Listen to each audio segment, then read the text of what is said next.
3 o'clock Eastern Standard Time, and today we've got a really exciting session on preemption. Why do we need it now? And we've got Chief Jackie Gibbs with us, who's going to talk to us about preemption, not from the normal angle that we always look at it, and I say we being the traffic engineer side of it, but from the firefighter point of view. So there's a whole different angle of what we're looking at, and we just want to tap into Jackie's experience that he has. And so what we're going to do today is we're going to talk about some of the things of why do we need preemption, also looking at the financial side of it and the budgeting side of it, and then looking at a bit of the benefits behind it, and taking it at that step back of looking at it from the fire department's point of view. So welcome, Jackie. Thank you. And I just wanted to, for a lot of our people who don't know you, can you tell us a little bit about your career and how you got into firefighting as it is? Well, for me, it was very easy. I had a family friend. My parents' very good friend was a firefighter with the city of Marietta. Spent his entire career there, retired. And as I graduated from high school, looking for those job opportunities back in the late 70s, the fire department was something I really wanted to get into. It was a good, stable job. And also, the college in my town in Marietta had a fire science degree. It was an engineering-based fire science program. So I started in fire science actually in college while I started taking the test for the fire department. I got on the fire department, and Marietta Fire Department was a great place to work, and they encouraged us to go to school. So I was able to keep going to school. I got my degree in fire science, and then just kept going to school and went on and got an industrial engineering degree from Southern Tech, and spent my career from tailboard firefighter, what we used to call a tailboard firefighter, to fire chief. And my last 18 years, I had the opportunity to run the Marietta Fire Department as fire chief. So wonderful career, wouldn't change a thing. Great time. That's amazing. That's amazing. And you've certainly experienced a lot of different things in the city of Marietta, from when you first began to, in the last couple of years when the traffic evolved at such a level. So, and I think you've had a lot of experience of seeing how things change as the cities grow. Well, we sure have, and I think a lot of my colleagues out there as fire chiefs and as the traffic managers that are out here trying to help the fire service have seen.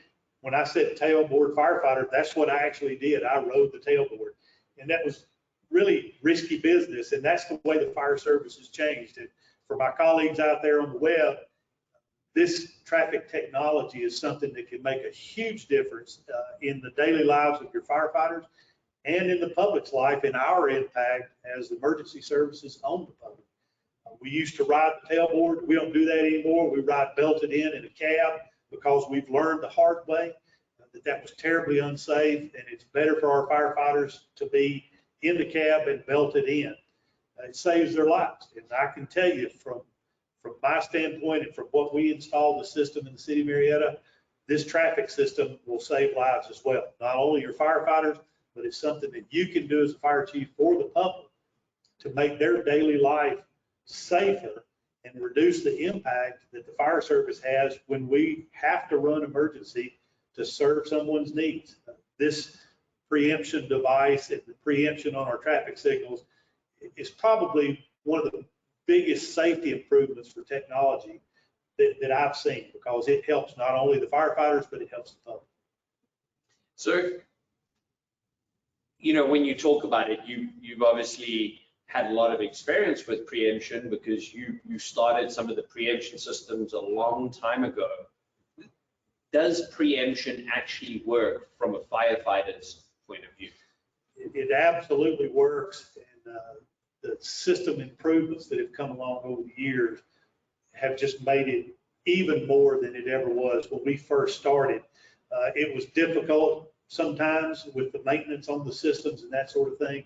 It did help us get around, but with the new technology that we have in the Glance system, it's improved exponentially, because not only can you get to the scene faster, you get to the scene so much safer, and the glance system is clearing that traffic well in advance of your approach.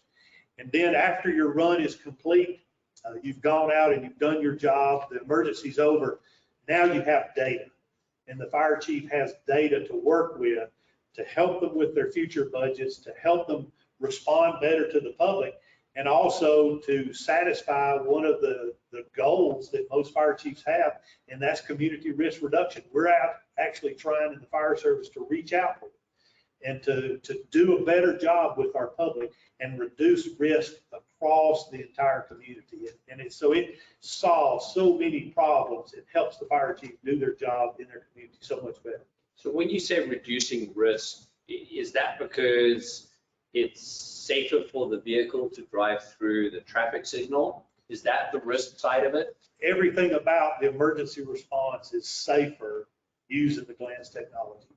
As the fire truck is able to move through the street and the traffic is cleared out in front of them, not only is it safer for them because they have a green light, they're no longer trying to get through a negative intersection. The cars are out of the way because all the other directional signals are red and the green light is for the fire truck, but it reduces the disruption all the way around. Many times we inadvertently cause traffic accidents because as the public, if we're coming up on a negative intersection, a red light, the green light is in the other direction, the first car in line may see us and they may actually stop, but the people behind them, coming behind them on that intersection, they see a green light, they're looking up at the light because they're approaching an intersection, they wind up hitting a car in the rear end because they don't see it stop. So everything about that intersection is improved. Not only is it improved from a safety standpoint, but of course, we no longer have to stop for a negative intersection. So we're able to have a green light and to move through that intersection faster. That reduces our response time. That helps us get to where we're going quicker, and time matters in emergency response. So you were talking about a negative intersection, and I want to come to that. And you also talk, I hear a lot of the times people talking about standard operating procedures when you arrive at a negative intersection, or which you said is a red light.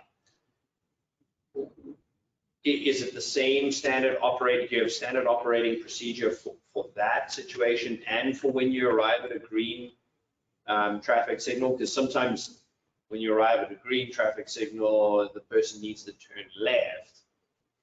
But obviously, how do the standard operating procedures generally happen? Well, at the national level, the National Fire Protection Association writes our standards for the fire service. And that's who most of us look to help guide us from a national perspective. Those standards have changed, and most every fire department I know has an operator's policy that if you are facing a red traffic signal, you bring that fire truck to a stop, gain control of that intersection, and then proceed through that with caution. That's just really the foundation of due regard. And we owe that to the public to make sure that people have stopped.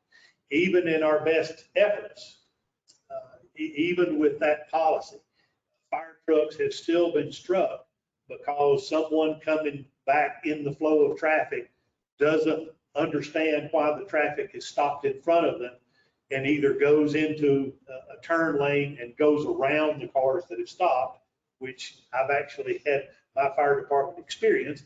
The individual went into the turn lane and then came back into the straight on lane and hit the fire truck. Now, that was their fault, but it didn't change anything. I had a fire truck that was damaged. Fortunately, no one was hurt.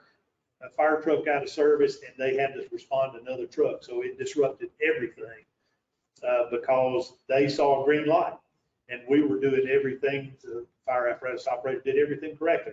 They still got hit. So if that light is green, everybody else has a red light, you have improved the safety of the fire truck moving through that intersection dramatically. So when you come up to a signal, and obviously, like you said now, the driver can then see that he's got a green light, but also he can see everybody else is brought to a halt. Everybody else, what is the feeling that it, gives the because I mean, often we don't look at the feeling of it as well. What is that? One of the things that's talked about an awful lot now is the stress of being in the emergency services. I mean, providing that service to the public creates a lot of stress. When you're driving that fire truck, you have everybody's life in your hands. You're in a 40,000-pound rig running down the road. Everybody around you, and their safety and well-being is in your hands.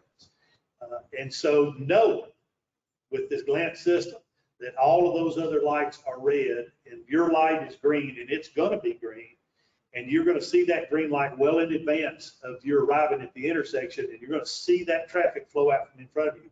That lets that operator concentrate on where they're going, concentrate on looking for things that may go wrong, which you always have to do, and it allows them to focus their attention on where they're going and what they need to do. It also allows the company officer who is watching what the driver's doing and listening to the radio and trying to get in their mind what they have to do when they arrive on the scene.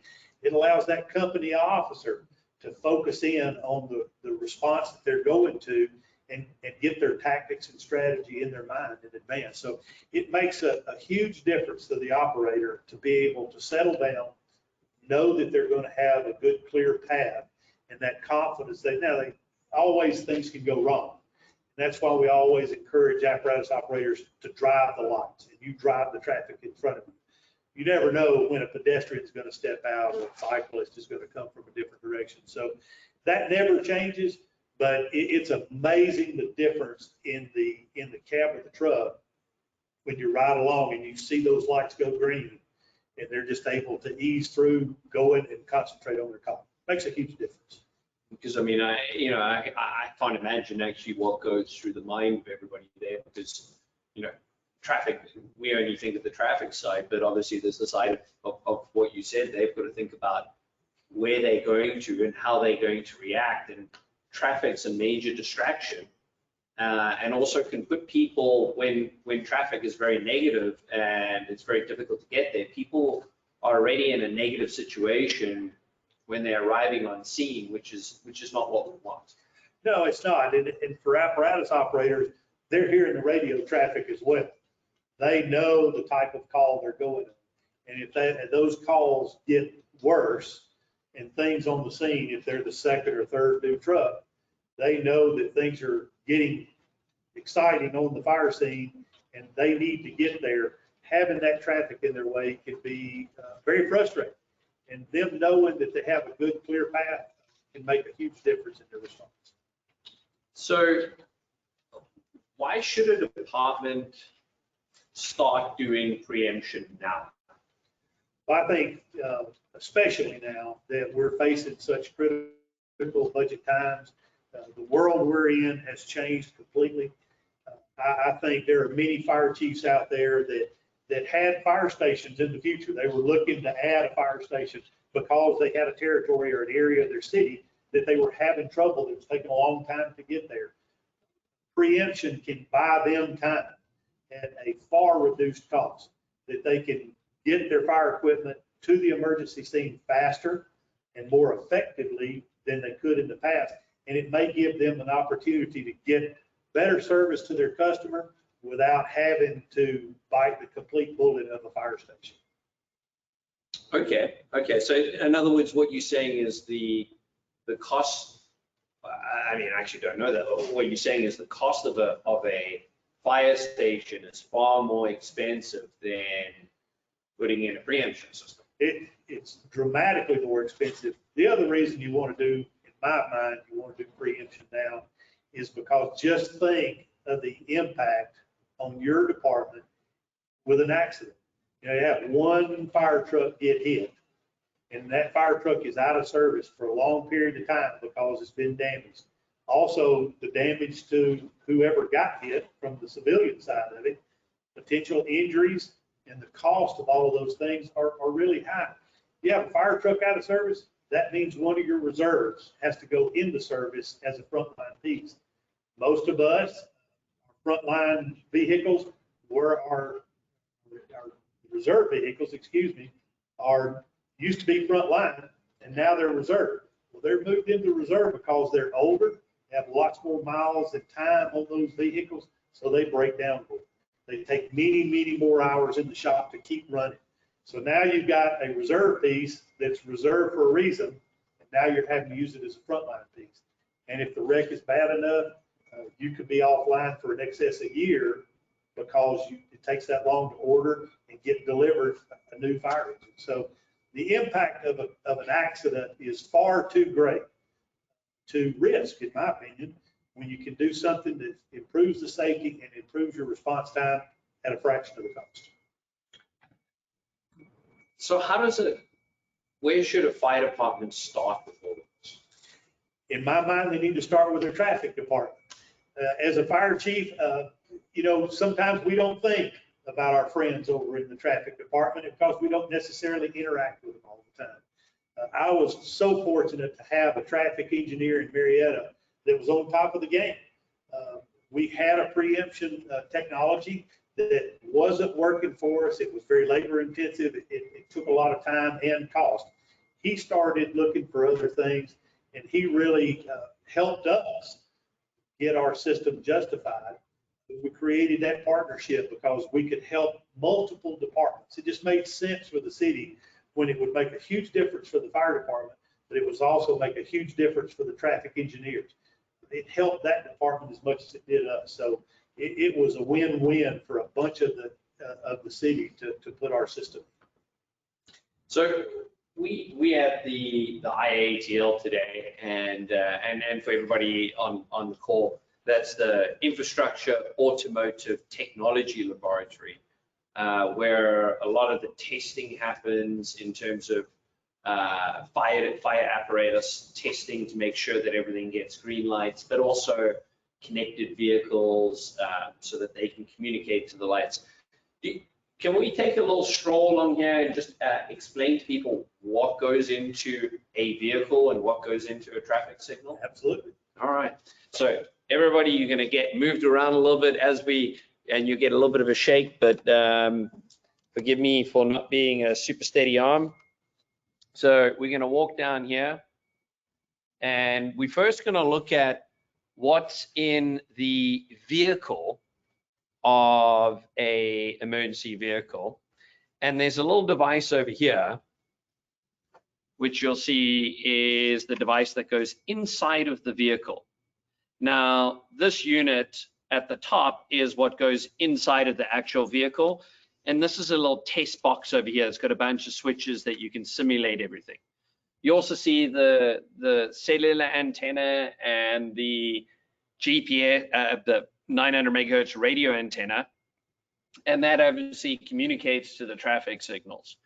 Now, obviously there's something in the vehicle here that connects to the left turn indicator, the right turn indicator, the emergency lights, and as soon as someone turns on their emergency lights, we request preemption at the traffic signal.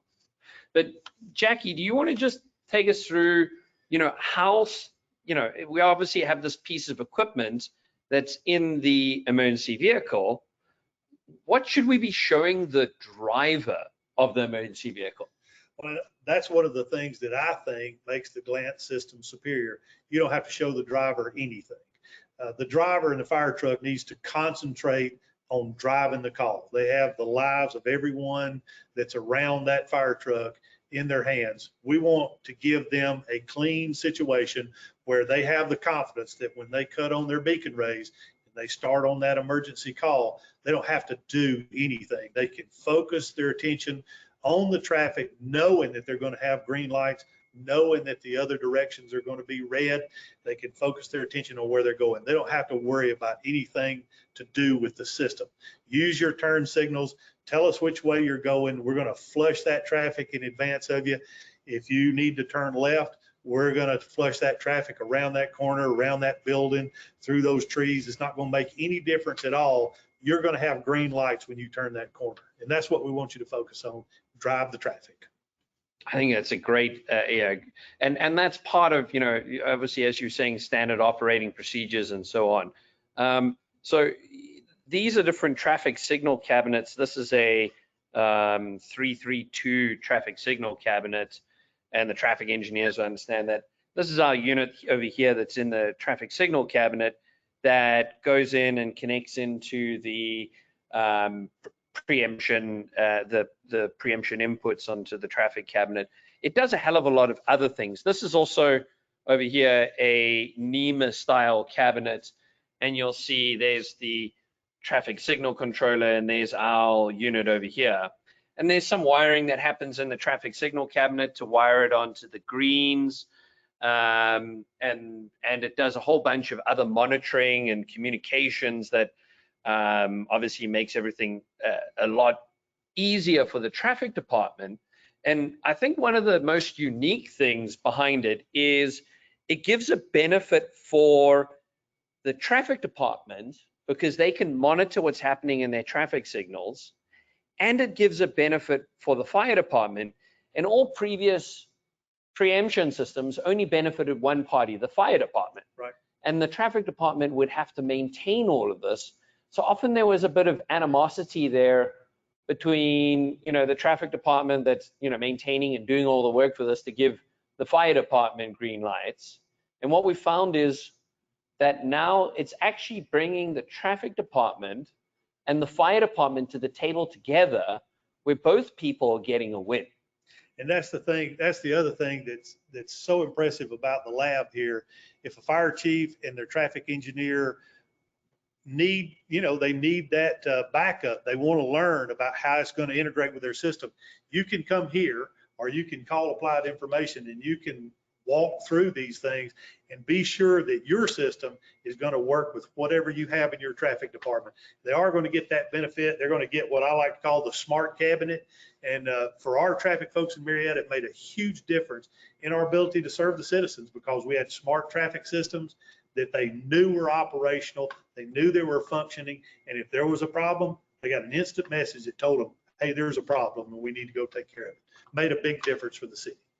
So when you're talking about all these different types of traffic cabinets, we've got traffic controllers from all of the different manufacturers. Over here is Interlight, then there's a D4 software.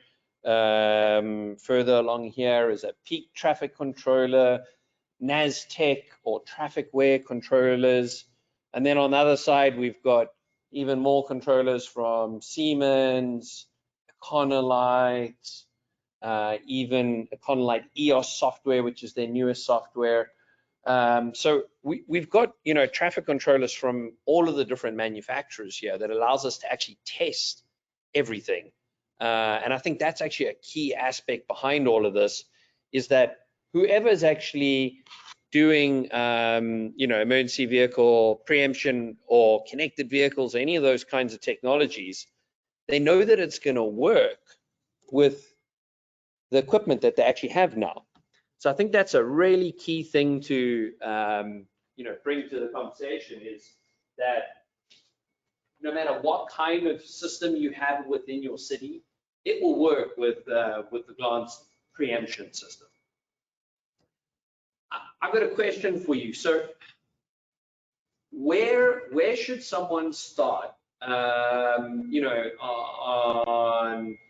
putting this in their traffic signals, putting this in their vehicles? What's the best place to start? Well, I think any fire chief would know that, you're going to have to first get the budget. And so you've got to develop that justification, that business plan that you're going to have to present to your elected officials or your county or city manager.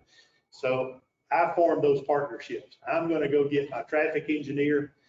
I'm going to help them learn, if they don't already know about Applied Information, take advantage of this technology. If you let us know you need help, we will provide you with the backup, the technical backup, and with what the system demands are. It is pretty easy to develop a business case, in my mind, to the city manager, the county manager, because you touch all of these people with an improvement in safety, improvement in response.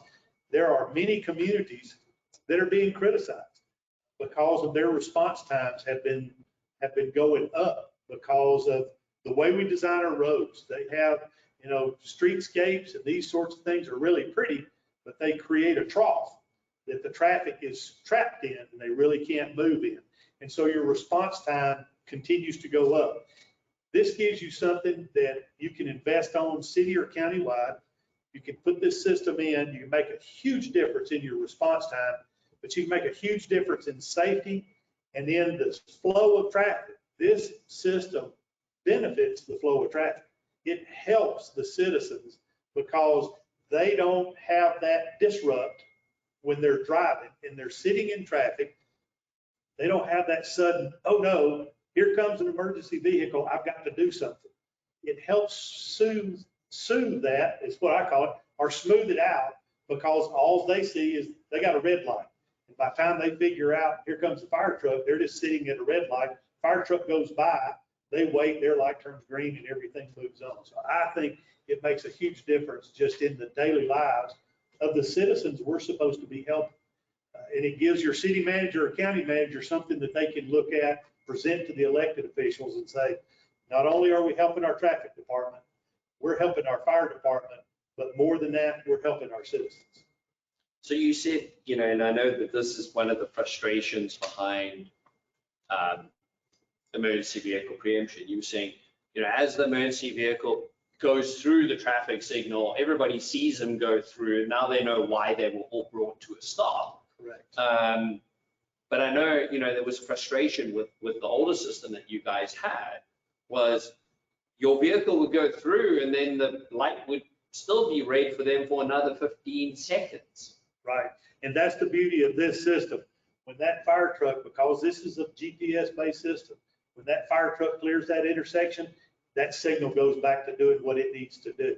And you get an immediate response. So this is so much faster, so much cleaner, so much better for the traveling public. It makes a huge difference in your emergency response. So, we talked a little bit about, the data that we're gathering. And, we also talked about a little bit about, improvements. What would you advise a chief to estimate sort of what kind of response time improvements they can get out of a system like this? And those are really difficult things, because as a fire chief, the last thing you want to do is encourage drivers to drive unsafe. We want, the fire truck has to get to the scene to be any good to us. So when you deal with emergency response, you want to be very, very careful about encouraging the wrong things. One of the things that I did in trying to look at this, and I wanted to be very conservative, I didn't want to oversell and underdeliver. There were studies done back in the day as traffic calming came out, and it said that we would lose up to 10 seconds per traffic calming device on just the test that they did with traffic calming. So as a fire chief, who's most of you have driven emergency calls, you know what that looks like. If you just say on the most conservative estimate that you're going to pick up 10 seconds on that each intersection because you didn't have to stop, you didn't have to bring the vehicle to a stop, you're going to be way under, but that's going to give you a number to start with. And we all know that if you have big intersections with lots of traffic and your fire truck has to stop, many of us had streetscapes where the fire truck would be in a line of traffic. They literally would have to stop blowing the siren and just sit there until the light turned green on its own. Well, any traffic person's going to tell you, well, you're losing over a minute, maybe a minute and a half waiting on that traffic. But you don't want to estimate that kind of improvement for just on every traffic signal, because it doesn't happen every day. So if you're picking up, 10 seconds per intersection, you average in 6 intersections easily, probably in most cities on a call, you've sheared a minute off of your response time, and you've done it without doing anything that is putting people at risk. So that is a super conservative estimate. Most of if for a traffic guy or girl, if you wanted to see the difference that this can make, go to your fire department. Tell the fire chief what you're thinking about and say, I would like to ride on the fire truck. I'd like to come to the fire station and I want to see the flow of traffic. that your apparatus operators face every day. Most chiefs are going to say, where have you been all my life? And they're going to put you in that fire truck and let you witness what happens when you drive emergency. And as a fire chief, I would encourage you to get an elected official or your city manager and say, you really need to come look at this and let's see the difference. Don't take my word for it. Get in the fire truck and ride with your apparatus operators. They'll tell you the difference it's going to make in their life on a daily basis. So one of the things we've seen is, when we put in these systems, they provide an improvement. But it doesn't stop there, because it's all about making a constant improvement, because we don't know what's changing and we don't know all the different ways that vehicles are responding to events. And I know I've heard some of the data in Marietta, but they seem to be constantly improving, because they look at their situations and they say, if we came out here, we get a lot of traffic that's backed up at this section. What we need to do is flush out traffic 3 intersections ahead, and they respond with that back to the traffic department, and then we adjust the system so that it becomes better and better. That's one of the key factors in the Glance system. It is so flexible, so adjustable, that as traffic patterns change, the fire department can work with the traffic department and change those timings. They can, the fire department knows where they have what we call frequent flyers. We know those areas that we respond to over and over and over again. And the Glance system can be adjusted to make those better based on the traffic patterns that you have. And I don't want to not clearly say to the chiefs out there that you're going to have data, lots of data that you can look back on. As a fire chief, it's happened to every one of us. You get a citizen complaint. Well, that fire truck came through here, did this or did that, or went the wrong way, or took too long. The fire chief can just simply replay that call, and they can see exactly which way the fire truck went, exactly how fast the fire truck was going, which way they turned, when the preemptions occurred. The traffic folks can work with them and tell them. And good Lord forbid you get hit in an intersection, the traffic engineers can look back at the data and say, the light was green, you were here, everything else was red, and the person who hit you ran a red light, because here's the data right here, straight out of the traffic cabinet. So it gives the fire chief so much data to work with and adjusting their response times and looking at their future planning. What your response time is. Many of us struggled as I came along with our response time, because we couldn't really tell, because you were just, the data, as they used to say, garbage in, garbage out, because you were dependent on others for your data, and you didn't know exactly when the dispatcher may have queued your turnout time. Now with the Glance system, you know exactly your turnout time, you know exactly your response time, because when you cut those red lights on, the system comes on, and when you arrive at the scene, the system shuts off. And so as a fire chief exactly what that response time was, which way they went, how they got there, and how they were driving. So it gives the fire chief the data that they need to do that planning. They can show city fathers, hey, we're way outside where we want to be on these response times, and here's solid data with the Glance system on how long it's taken us to get there. Now, there's a whole, on the data side of it, obviously we're collecting data in terms of response times and things like that.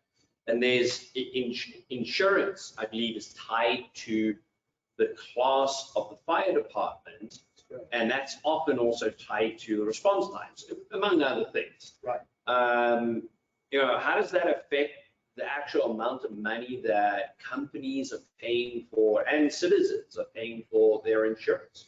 Well, it does, because you can show your response time, and when you're evaluated, many of us were evaluated by ISO, and it gives you your territories. You know where your fire stations are. We know how big the jurisdiction is, and you can show hard data on how fast you're able to get to these different areas of the city and prove your response time. There's just no no doubt about how long it's taken you to get to those areas.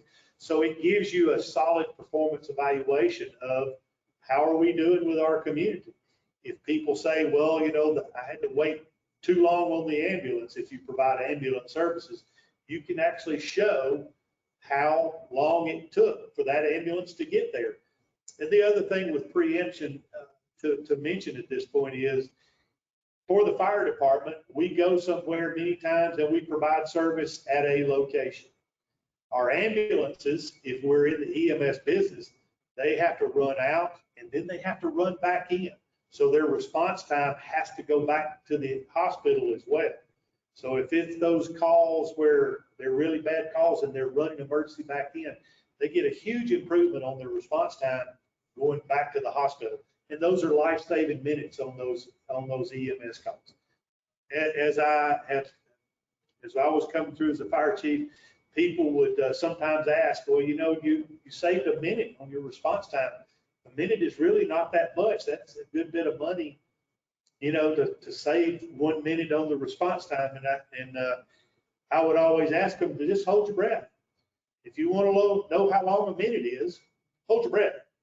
If you're the person that's in respiratory arrest, having a heart attack or a child choking, a minute is forever. So a minute is a good investment. If you can shave a minute off your response time, that's a solid investment in providing service to your community.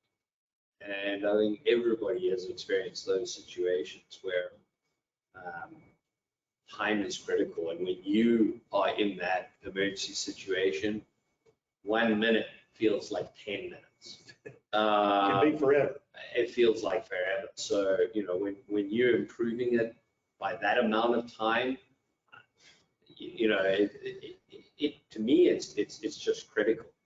Well, and that's why I brought the ambulance up, because they have to go out, they have to get the patient, and then they have to go back to the hospital. So if you've saved a minute going out, you're going to save another minute or more than that coming back and getting that person into that emergency care facility. That's important. Absolutely. I want to switch gears a little bit, because, you know, there's a lot of people that, you know, want to know, how do we budget for this? How do we work out the financial situation? So, you know, one of the questions that I wanted to ask you as the fire chief is, how do you sell this internally to your city, to the city manager, to the council, to the mayor? How do you sell that internally, an emergency vehicle preemption system? I think there are a couple of things that fire chiefs can use. Again, the most important one in my mind is that partnership concept, where you go get your traffic folks, create that partnership with them. There are other agencies. There is law enforcement. There are also, if you happen to have a private ambulance service, there's the ambulance service. That team approach and how you're going to improve everybody's response time. For the traffic engineers, they're going to get those communication opportunities to their traffic signals that they very well may not have. And those maintenance items where they can actually monitor and keep track of what's happening in their traffic signals, that's going to resonate with any budget writer, with any city manager or county manager. They understand very well. The improvement to the public, where you're going to be saving response time and in creating a safer emergency response. People understand. It is a good opportunity for you to talk to the public.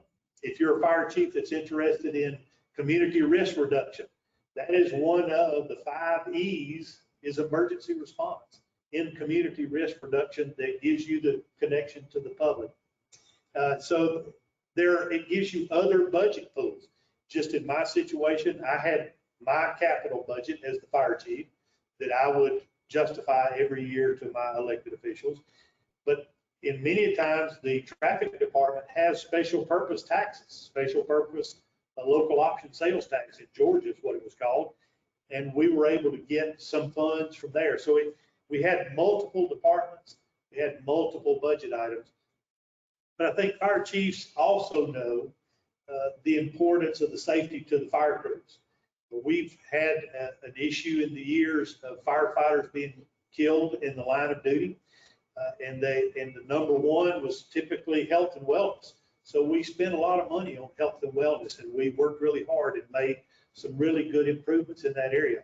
Well, the number two injury cause, if you look at the NFPA statistics, is vehicle crashes. And so we have firefighters hurt or killed because they get in a vehicle crash. And I think the public this day and time is more sensitive to their emergency responders. They want to do everything they can because they realize the value of that service. So I think using all of those things is something that a fire chief can do to help justify it. But the most important thing in my mind is showing what you're doing to help the public and the benefit that the public gets from one of these type systems. Mm-hmm. And, you know, how do you decide who gets this special equipment on the vehicle? I think most of us as chiefs have faced this type of situation where you're setting those priorities, and it's the old risk and benefit, you know, analysis. You have to value the cost of the various resources. We were fortunate enough to put it on every piece of equipment, including our reserves, because the system was cost effective enough. As we sat and worked our way through our budget with our city leaders, you know, you looked at that bottom line number, as you always do, and the city manager sort of sat back in his chair and said, if we got hit one time, and it was a pretty bad wreck, it would pay for this entire system. And for us, that bottom line number was there. These fire trucks are expensive. You take a ladder truck. Expensive. What is that? You know, just a pretty normal fire engine is $600,000 to $650,000 now. A ladder truck is going to be $1,250,000 to $1,500,000. And you take that truck out of service for an entire year because it gets hit hard, and they have to be recertified. Is that how long it takes to repair one? Well, it can take that long to get another one, a replacement. Wow. If you wreck one of them really bad, and then every fire chief knows that once they get hit, there are these little varmints that get loose in all the technology in the fire truck, and they never seem to work. Just like your personal car, once you hit them, they don't work as well as they used to. No matter how good the shop is, they always seem to have gremlins running loose. And so that downtime justification, most city managers understand that. And using your fleet folks in the fleet services to help you show the downtime of when, not only for maintenance, but repair and the specialty that you have to go through to get one of those fire trucks fixed. You just really can't afford a wreck. So getting all those numbers is really it's absolutely essential. Absolutely essential. So, and it comes back to, you can't afford a wreck. It's not how much does it cost to put the system in. It's the fact that we can't afford to have our frontline fire trucks out of service because they've been crashed. And we can't afford the damage to your folks. I mean, people are in accidents. It affects people, and it affects the young people driving these fire trucks. You can't ever discount that. Now, I also remember hearing something from Bill Bruton, who was the city manager. And he said, we had a choice. Either we could build more fire stations, which would improve response times in an area, or we could deploy for a fifth of the cost this whole system that would improve response times for the whole city. What did he mean by that? I mean, well, is that what does a fire station cost? That's exactly what it comes. I mean, the range of fire stations is they're building them for, you know, I've seen them go within the last year from $3.5 million in one location to $6.5 million. That's just the fire station. That doesn't include the fire trucks. That doesn't include the personnel. That doesn't include all the gear that goes in it and everything that goes with that. So, you know, city managers and county managers, they get this budget business. And so I encourage my fire chief colleagues, look at those numbers with those city administrators. You can actually make a huge difference. You are saving money, but you're improving your service delivery. You're making a dramatic difference in the service delivery that you're able to provide to the citizens. And you're doing it in a very cost-effective way. And he certainly, once we laid out the numbers and once he saw the partnership between us and the traffic department, it really became something that's, we just need to get this done. This is something that's important for the citizens. So it's critical to get the different options and costs of the different things in front of the city manager, the council, and all the rest, and educating them on what the different costs are for these different options. In other words, what happens when there's an accident? What happens when you take a vehicle out of service? And what are the cost differences between a fire station and putting in a preemption system? Right, and all your fire chiefs they're typically doing that. I mean, we have to do that every year for a budget, but this is just one more thing to take a look at that may open your eyes to a whole nother situation of improvement that you may not have thought of. And once you put in the system, obviously you can start, we talked about the data a little bit earlier, but you can start looking at the data in terms of where do we need to put in new fire stations because we're taking a longer time to get to those areas in the future. And you can really make data-driven decisions versus thumb-sucking, this is where we should put it. Well, and it can do a lot of things for you. It also can help you, and some of our other colleagues are using it to help them evaluate their mutual aid agreements. And they're also looking at how much time, how many resources are in resource sharing. It's very important in the fire service because we have to back each other up. No community can afford to have all the fire department that they want to have. So having the data piece of it helps you and the neighboring fire chief really determine, you may be helping your neighboring fire chief get some justification that they couldn't otherwise gain. So there's a lot of benefit, not only to you as the individual with the system, but you're able to provide some other data back to your neighbors as far as mutual aid goes. How does mutual aid normally work? I mean, you several talk about different ways. What does mutual aid mean? And how do you have a mutual aid agreement? Right, there are a bunch of different types of mutual aid. One is where you and I just have an agreement that if you call, I'm going to go help you, and if I call, you're going to come help me. Others are called automatic aid, where it goes through a central dispatch, and if they know I'm closer to one of your areas, they send me. If they know you're closer, you're going to send you to one of my areas. So those are different ways of doing it. Some of them are just based on geography and based on target hazards, what we would call a target hazard, a big life hazard, that you would have a predetermined system. So they operate all different. Every kind of fire department has a different way of doing it, but it gives you the backup. It gives you that data of how many times did you run out into those areas and how many times did they run into your areas. So if you're working together with the system, you can really learn an awful lot about where you're going, how fast are you going, and how long were you there. So you can get those kinds of things. How much distance are you running? When fuel becomes a problem, and it has in the past, we had to watch every penny on how much fuel we were burning. And so knowing where your vehicles are and what they're being used for, very important in the budget process over time. It's budgeting is becoming very sophisticated for the fire service. And that's obviously because we're tracking every emergency vehicle when they're in an emergency situation or just driving around.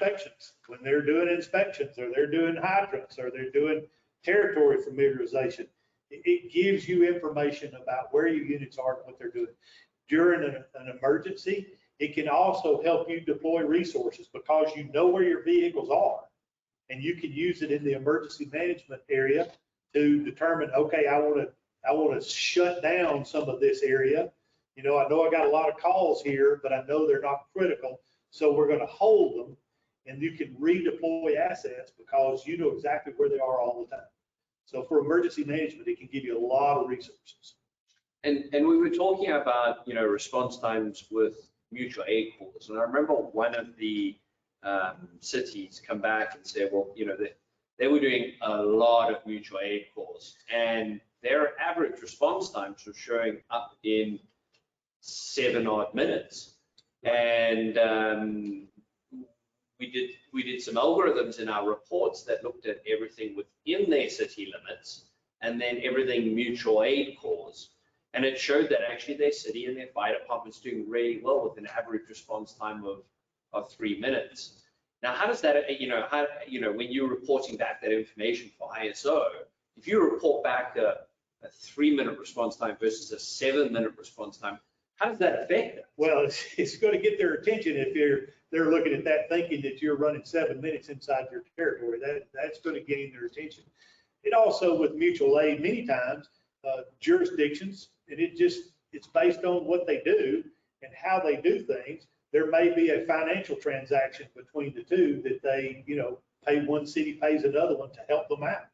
So it gives you those numbers you need for, okay, we're running an awful lot of calls over here, and this is the level of service we're providing in there. It has this value. And so for local governments to compensate one another, it gives you something every budget writer or finance person wants. They want data. They want information. And that's what the budget writers want. So, how do you also consider, that we talked a little bit about the police department and then also the EMTs.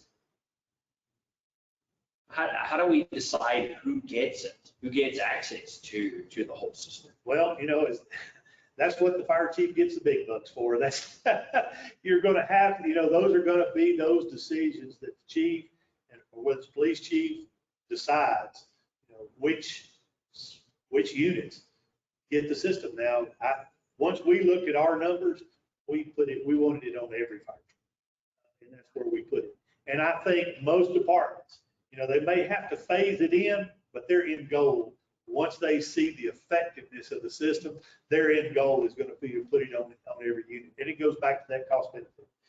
You've got $1.5 million ladder truck running up and down the road. It runs a lot less calls than that rescue truck does, and that rescue truck doesn't cost nearly as much, but runs a lot more calls. So your chief is going to really have to put pencil to paper, as they used to say, and decide which units to do. Most of them, I think, are going to want it on every unit. And obviously, we had, in Marietta, they used some of the police vehicles, and if I remember correctly, they were reporting not like a minute of savings, but a couple of minutes, because generally the calls that they were doing were a lot further out. That's correct. They were really just putting the system, putting the calls into like Google Maps and seeing what that estimated time, and they do a great job of estimating that time, and then seeing in some cases many minutes, 3 minutes, in some cases reduced response time because they were able to move through the traffic. And the most rewarding thing for me was to hear the officer say, this is magical to see the traffic cleared out of the way and see the green lights. I can focus on what I'm going to, and makes the response so much better.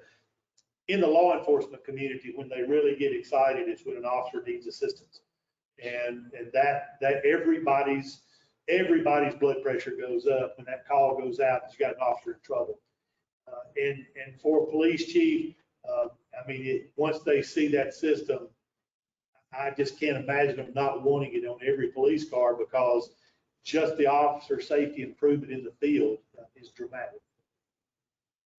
So what would you say to one of your peers who would say that their community is too small for a preemption system, or my system's too big for a preemption system? Two questions there, but right. What would you say to that? I would say look at the numbers. I don't care how small your community is, how much do you have in that fire truck, and how much can you do without. The smaller the community, many times, the more valuable that asset is if it gets wrecked. And also the negative impact on the community if they hit somebody. So if you've got traffic signals in your community, you're not too small.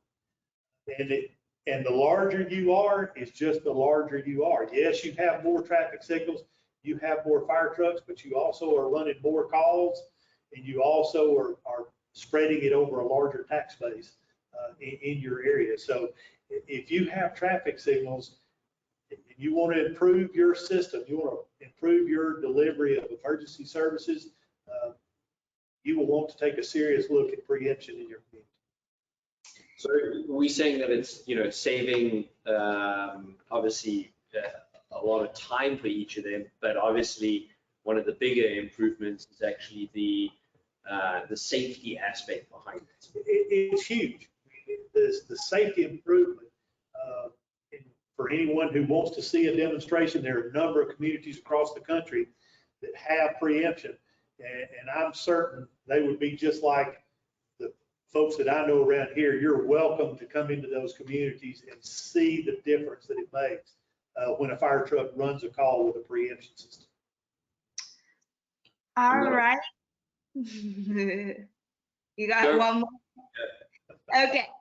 So thank you so much, Chief Gibbs and Peter. I am going to stop y'all because I want to leave some time for questions, but we do have part 2 with Chief Jackie Gibbs. We love him so much, and he speaks so well to the impact of this in our community. So we're going to have him come back for part 2 next Thursday. So y'all will see the invite for that. But any questions y'all have, if you want to throw them in the chat box, or if you do have access to audio, you can raise your hand and I will unmute you. We have this first question asking, can this system operate solely with cellular communication instead of both cell and radio? I'm fairly sure the answer is yes, but wanted to confirm.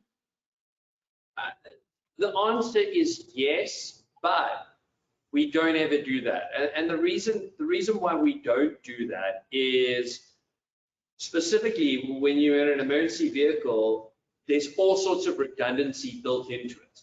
And the cost of putting in an extra antenna onto the cabinet and onto the vehicle is 100% worth it, because now you're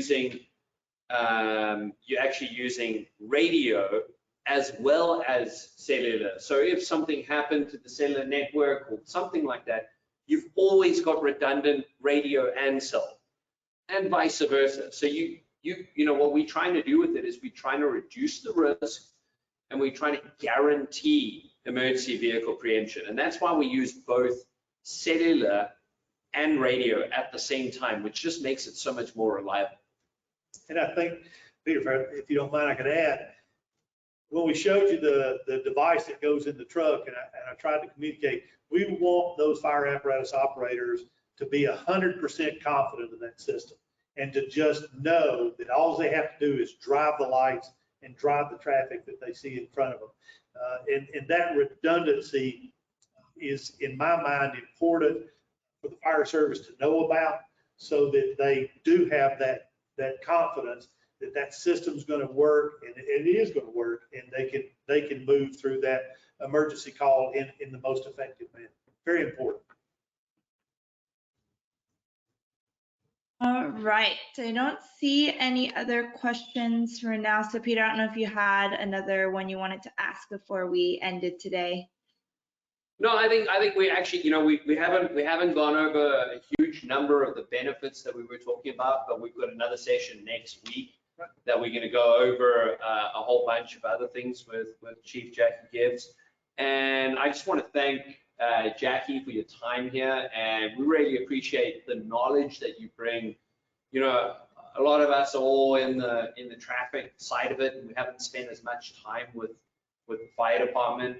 And I know next week we're going to be spending a little bit more time on some of the benefits, and also how to approach the fire departments in the right way to bring them into the conversation as well. Hey, Peter. Sorry, I have one last question here. It says, every chief desires to leave a legacy. Chief Jackie, would you consider your leadership on deploying the glance preemption system one of the memorable legacies of your career? Oh, I absolutely do, because, seeing the system operate And that's why I would encourage any traffic person, go get your fire chief and talk to them. And any fire chief, go get your traffic person. Making that difference in being sure that folks are able to get on the emergency scene safely in the most effective way possible. And plus the reduction in, I can't stress it enough, reducing the stress on the public with that emergency response just makes a huge difference in the community. It's not something that everybody's going to call the elected official and say, oh, wow, traffic is just wonderful. But if you've ever driven in traffic and had to and sat through emergency response as they come through, every person knows how that feels. And this system helps reduce that because you see things move more smoothly, and that's very important. Great words of advice there, Chief Jackie, and appreciate everyone's time. We've got another session on Thursday with connected vehicle technology. We will also be talking a little bit about preemption, but mainly about connected vehicles, and that's a masterclass with Brian Mulligan. So if anyone is interested in joining that session of talking about travel safely, about CV2X, DSRC, and how the whole systems work together, reach out to Jessica and she can send you an invite to that session. That is a masterclass, so it's going in not just the basics, but going really in depth into how connected vehicles work. That's on Thursday this week, and then Thursday next week, we've got another session with Chief Jackie Gibbs. So please reach out to us, and we really appreciate you guys joining us here today, and thank you very much.